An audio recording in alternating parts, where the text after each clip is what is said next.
Hi friends, welcome to Sravani's kitchen. నేను మీ Shravani. Today మన recipe వచ్చేసి మీరు ఎప్పటి నుండో అడుగుతున్న కాజు కట్లీ రెసిపీ. ఇంట్లోనే స్వీట్ షాప్ స్టైల్లో కాజు కట్లీ చేయాలనుకునే వారికి వీడియోలో చెప్పిన ప్రాసెస్తో టిప్స్తో చేస్తే ఇలా సాఫ్ట్ టెక్చర్తో పర్ఫెక్ట్గా కాజు కట్లీ అనేది చేసేయచ్చు. నిజానికి కాజు కట్లీ చేయాలంటే పెద్ద ప్రాసెస్ అనుకుంటారు, కానీ సింపుల్ వేలో పర్ఫెక్ట్గా కాజు కట్లీ ఎలా చేయాలో ఆ తయారీ విధానం ఏంటో ఇప్పుడు చూద్దాం.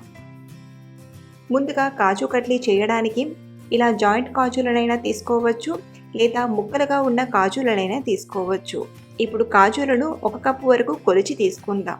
ఇక్కడ నేను కప్ వైజ్ అలాగే గ్రామ్స్తో కూడా చెప్తాను. వీడియోని స్కిప్ చేయకుండా కంప్లీట్గా చూసి మీరు కూడా ఇంట్లో కాజు కట్లీని ట్రై చేయండి. వీడియోలో చెప్పినట్టే పర్ఫెక్ట్గా కుదురుతుంది. ఇలా 1 కప్పు వరకు కాజులను తీసుకోండి. కాజు పైన ఏమైనా పొట్టు లాంటిది ఉంటే అది రిమూవ్ చేసి తీసుకోవాలి. అంటే మనకు కాజు కట్లీ అనేది సాఫ్ట్ టెక్చర్తో రావాలంటే ఇలా అక్కడక్కడ ఏమైనా పొట్టు లాంటివి ఉంటే అవి రిమూవ్ చేసి తీసుకోండి. ఇప్పుడు ఇలా తీసుకున్న 1 కప్పు జీడిపప్పు పలుకుల్ని కొంచెం కొంచెంగా మిక్సీ గిన్నెలోకి తీసుకొని మెత్తగా గ్రైండ్ చేసుకుందాం. అయితే మనం కాజు కట్లీ చేసే ముందు ఒక 10 నుండి 20 నిమిషాలు ఫ్రిడ్జ్లో పెట్టి ఆ తర్వాత మనం గ్రైండ్ చేస్తే కాజు పొడి అనేది ముద్ద కట్టకుండా పొడి పొడిగా వస్తుంది. కాబట్టి వీలైతే మీరు ఒక 20 నిమిషాలు ఫ్రిడ్జ్లో పెట్టి తీసుకోండి. అంటే మనం మిక్సీ పట్టేటప్పుడు జీడిపప్పు నుండి ఆయిల్ అనేది రిలీజ్ అయ్యి ముద్ద ముద్దగా వస్తుంది. అలా కాకుండా ఉండాలంటే ఒక 20 నిమిషాలు ఫ్రిడ్జ్లో పెట్టి తీసుకుంటే మనం గ్రైండ్ చేసేటప్పుడు ముద్ద కట్టకుండా ఉంటుంది. అలాగే గ్రైండ్ చేసేటప్పుడు మధ్య మధ్యలో ఆగుతూ గ్రైండ్ చేయండి. మీరు ఒకేసారి ఫైన్గా గ్రైండ్ చేయడానికి చూస్తే మాత్రం కాజు అనేది ముద్ద కడుతుంది. కాబట్టి ఆగుతూ గ్రైండ్ చేయండి. ఇలా గ్రైండ్ చేసిన కాజు పొడిని ఒక మిక్సింగ్ బౌల్లోకి ఇలా జల్లెడ పెట్టి తీసుకుందాం. ఇలాగే మిగతా కాజులను కూడా గ్రైండ్ చేసి తీసుకొని జల్లించాలి. ఇలా జల్లించడం వలన కాజు పొడి అనేది సాఫ్ట్గా వస్తుంది.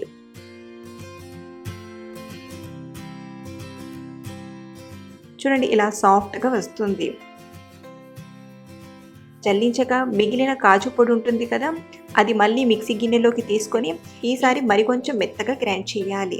అలాగే మనం సెకండ్ టైం గ్రైండ్ చేసేటప్పుడు కాజు నుండి ఆయిల్ అనేది రిలీజ్ అయ్యి కొంచెం చెమ్మ చెమ్మగా ముద్ద ముద్దగా అనిపిస్తుంది.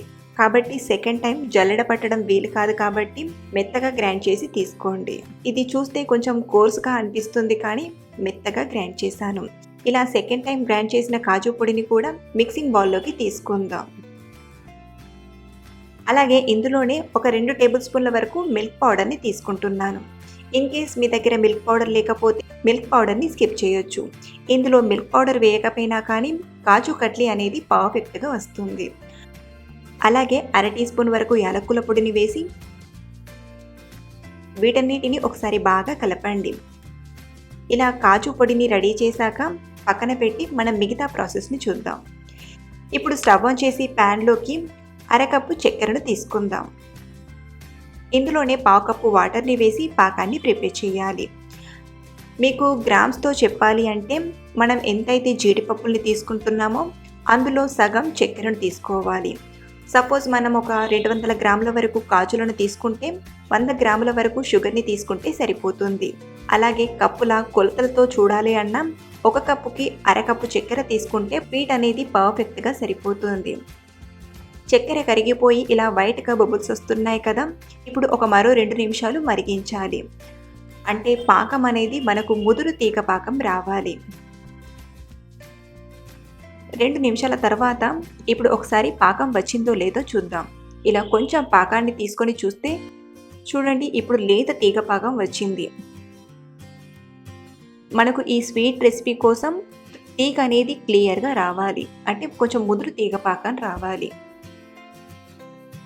ఇప్పుడు మళ్ళీ 1-2 నిమిషాలు మరిగించాక చూద్దాం. చూడండి, పాకం అనేది ఇలా ముదురు తీగ పాకంలా రావాలి.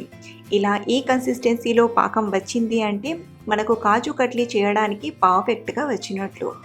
ఇప్పుడు వెంటనే స్టవ్ ఆఫ్ చేసేసి కలిపి పెట్టిన జీడిపప్పు పొడిని వేసి మిక్స్ చేసుకుందాం.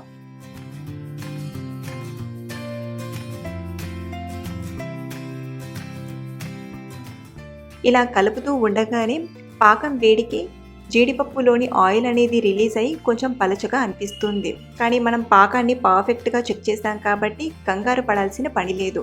ఈ కాజు మిక్స్ ఎలా అయితే చల్లారుతుందో అలా గట్టిపడిపోతుంది. ఇప్పుడు కాజు పొడిని ఇలాగే వదిలేస్తే అడుగు అనేది కొంచెం కలర్ మారుతుంది. కాబట్టి ఈ ప్యాన్ చుట్టే ఇలా స్ప్రెడ్ చేయండి. మీకు ఈ పాకం అనేది ఇంకా క్లియర్గా ఎలా తెలియాలి అనంటే ఇలా చిన్న బాల్ అంతా కాజు మిక్స్ని తీసుకొని రౌండ్గా లడ్డూలా చేస్తే లడ్డూ షేప్లో రావాలి. ఇన్ కేస్ మీకు ఈ కాజు మిక్స్ అనేది పలచగా అయినా గట్టిగా అయినా ఇప్పుడు నేను చెప్పబోయే టిప్స్ని ఫాలో అవ్వండి. ఒకవేళ మీకు కాజు మిక్స్ అనేది పలచగా అయి ఉంటే మరి కాసేపు లో ఫ్లేమ్లో కలుపుతూ ప్రిపేర్ చేస్తే సరిపోతుంది. ఒకవేళ మీకు కాజు పొడి వేశాక పొడి పొడిగా అనిపిస్తే ఒక 2 టీ స్పూన్ల పాలను వేసి కలుపుతూ ప్రిపేర్ చేయండి. మనకు ఇలా ఉండ చేస్తే బాల్ షేప్లో పర్ఫెక్ట్గా వచ్చిందంటే మనకు కావాల్సిన కన్సిస్టెన్సీ వచ్చినట్టు. ఈ కాజు మిక్స్ అనేది కొంచెం గోరువెచ్చగా అయింది. ఇప్పుడు బటర్ పేపర్కి కొంచెం నెయ్యిని అప్లై చేసి బటర్ పేపర్లోకి తీసుకుందాం. ఈ కాజు మిక్స్ని మనం డైరెక్ట్గా చేతితోనే ప్రెస్ చేస్తూ మిక్స్ చేస్తే కాజు మిక్స్ అనేది తడితడిగా అవుతుంది. కాబట్టి ఇలా బటర్ పేపర్లో నొక్కుతూ చేయండి.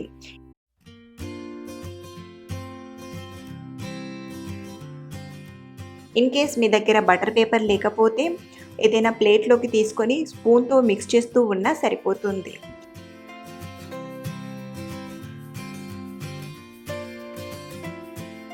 ఇప్పుడు కాజు కట్లీ చేయడానికి రోలర్కి కొంచెం నెయ్యిని రాసి ఇలా రోల్ చేసుకుందాం.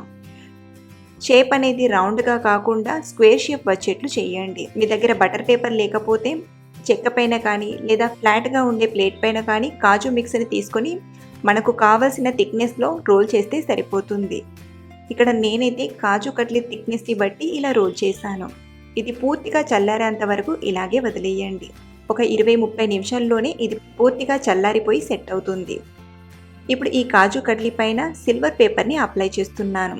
సిల్వర్ పేపర్ అనేది మనకు స్టేషనరీ షాప్లో అవైలబుల్లో ఉంటుంది లేదా ఆన్లైన్లో కూడా ఈజీగా పర్చేస్ చేయొచ్చు.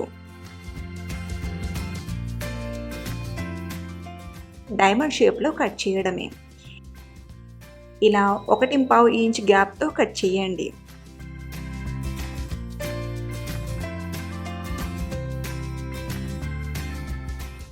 చాలా ఈజీగా సింపుల్ వేలో ఇలా కాజు కట్లీని ప్రిపేర్ చేయొచ్చు. సో కట్ చేసేటప్పుడు కొంచెం కేర్ఫుల్గా షేప్స్ అనేవి పాడవకుండా కట్ చేయండి. మనం స్వీట్ షాప్లో కొన్నట్టే ఆ షేప్ వచ్చేట్టు అంటే డైమండ్ షేప్లో కట్ చేసి తీసుకుంటే సరే. చూడండి, సాఫ్ట్ టెక్స్చర్తో కాజు కట్లీ అనేది రెడీ అయిపోయింది. వీటిని మనం ఎయిర్ టైట్ కంటైనర్ బాక్స్లో వేసి స్టోర్ చేసుకుంటే 15 డేస్ అయినా ఇంతే సాఫ్ట్గా పర్ఫెక్ట్గా ఉంటాయి. టేస్ట్ అయితే చాలా అంటే చాలా బాగుంటుంది. మీరు కూడా ఈ టిప్స్తో ఇంట్లో ఒకసారి ట్రై చేయండి, చాలా బాగా కుదురుతుంది. సో ఫ్రెండ్స్, మీకు ఈ రెసిపీ నచ్చితే ఒక లైక్ చేసి మీ ఫ్రెండ్స్కి షేర్ చేయండి. అలాగే ట్రై చేసి మీకు ఎలా కుదిరిందో మీ అమూల్యమైన ఫీడ్బ్యాక్ని కూడా అందించగలరు. మరిన్ని రెసిపీస్ కోసం మన శ్రావణి కిచెన్ ఛానల్ని సబ్స్క్రైబ్ చేసుకొని పక్కనే ఉన్న బెల్ ఐకాన్ని యాక్టివేట్ చేయండి. Thank you for watching.